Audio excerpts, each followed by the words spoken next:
નાણામંત્રી કનુભાઈ દેસાઈ દ્વારા બજેટ સત્ર દરમિયાન આણંદ નગરપાલિકાને મહાનગરપાલિકા જાહેરાત કરાઈ હતી, જેમાં આણંદ પાલિકામાં આસપાસની 18 ગ્રામ પંચાયતનો સમાવેશ થઈ શકે છે.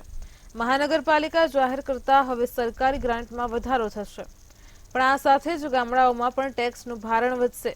આ મહાનગરપાલિકામાં આણંદ, વિદ્યાનગર, કરમસદ અને બોરીઆવી નગરપાલિકાનો સમાવેશ થઈ શકે છે. વર્ષ 2010 અને 2011માં મહાનગરપાલિકાના દરજ્જા માટે દરખાસ્ત કરાઈ હતી.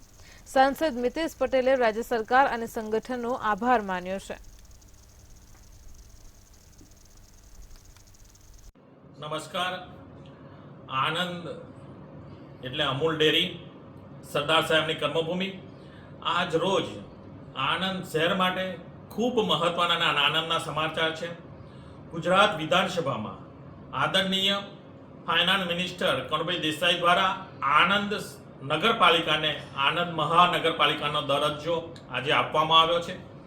તે બદલ આણંદના સૌ નાગરિકો વતી આદરણીય ભૂપેન્દ્રભાઈ પટેલ સાહેબ, આપણા મુખ્યમંત્રી, આપણા અધ્યક્ષ શ્રી આદરણીય CR પાટીલ સાહેબ, આપણા ફાઇનાન્સ મિનિસ્ટર કનુભાઈ દેસાઈ સાહેબનો અને ગુજરાતના સર્વ મંત્રીશ્રીઓનો ખૂબ ખૂબ આભાર માનું છું.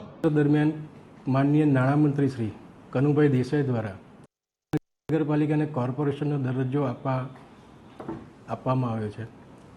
તો આણંદ નગરની જનતા વતી અને આણંદ નગરના સભ્યો વતી હું નાણામંત્રી શ્રી કનુભાઈ દેસાઈ અને માનનીય મુખ્યમંત્રી શ્રી ભૂપેન્દ્રભાઈ પટેલ અને પ્રદેશ અધ્યક્ષ શ્રી CR પાટીલ સાહેબનો ખૂબ ખૂબ દિલથી અંતઃકરણપૂર્વક આભાર માનું છું. કયા પ્રકારનો વિકાસ દેખાઈ રહ્યો છે આગામી દિવસોમાં આણંદમાં? હવે જો કોર્પોરેશન ડિક્લેર જાહેર થઈ જશે પછી ગ્રાન્ટોમાં વધારો થશે. ગ્રાન્ટોમાં વધારો થયા પછી આજુબાજુના જે નાના ગામોનો આમાં સમાવેશ થશે